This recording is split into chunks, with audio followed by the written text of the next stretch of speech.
scariest Home Alone stories happened during one of the first times I was left alone as a teenager. I left alone at home on a random Sunday when my parents brought my brother to some event. I was loving the freedom, and everything was going great until I decided to leave my house to see my friend. My parents specifically told me not to leave the house, and I did anyways. Not thinking in the moment I left my house, and I completely forgot to lock the door. I came home hours later and I had a terrible gut feeling. Something felt weird, and I noticed the cabinets were left open and stuff was scrambled around the house. I began to become very startled, but I didn't completely believe that someone was there because it was so quiet. I started shouting throughout the house to see if anybody was there. There was no answer. I started to feel better until my phone started ringing. I looked down and it was an unknown ID. Looking for attention, I answered the phone and I heard deep and heavy breathing. I started to get extremely scared. It felt straight out of a movie. I kept asking, "Who is this?" repeatedly, until the phone hung up. 2 minutes later, I got another call and I answered to the deep breathing. It sounded like an angry voice, and I started to become impatient that they weren't saying anything. They hung again and I got aggravated. I got another call from the unknown ID and the breathing started again. Out of nowhere, I heard a deep and quiet voice whisper, "I'm in the house." My heart stopped and chills ran down my spine. I've never been so scared in my life, but I acted tough thinking it was a prank call from my friend or brother, knowing I was home alone.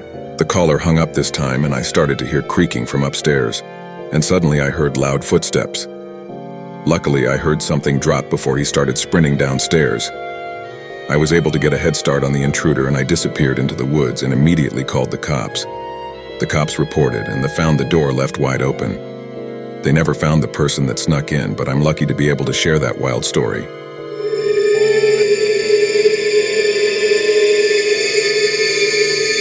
I live in a slightly rural spot. One night, after about midnight, I hear banging on my door. When I got to the door, I could see through the small glass window, but instead of my boyfriend, I saw the side of an unfamiliar bearded face. He didn't see me, and I backed away from the door. My house was in a cellular dead zone, so I knew my cell was useless. I grabbed the landline next to my bed to call 911, but the line was dead. It was just like a horror movie, where the killer cuts the phone line.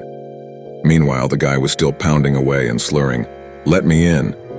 I grabbed the biggest chef knife I own, which is pretty big, and locked myself in the bathroom. I stood on the edge of the tub, behind the shower curtain, figuring I might have a chance if I jumped on him from above and stabbed him between the neck and shoulder when he tried to bust down the door. I was terrified, but also pleased with my plan, and waited. He started working his way around the outside of the house. I could hear him sliding his hands along the siding and banging his fist against the walls. For a split second, I reveled in my surprisingly badass plan. Then I realized the sabotaged phone hadn't been charged in days. Maybe one of the other handsets still worked. I have never felt more fear than the moment I climbed down from my hiding spot, unlocked the bathroom door, and went in search of a second handset, all while a madman was moving around the outside of my house, violently trying to unlock every door and window. I found a phone and it worked. I dialed 911, but the closest officer was over 15 mins away. I was told to stay on the line, but locked myself in the bathroom again. That was the longest 15 mins of my life. When police arrived, they had me identify a cuffed, scruffy drunk off his ass dirty hippie kid. Apparently, there had been a party down the road. He got disoriented and thought my house was his friend's house. He was trying to get back inside the party for 20 mins of pure terror. If you're new to the channel, hit that subscribe button.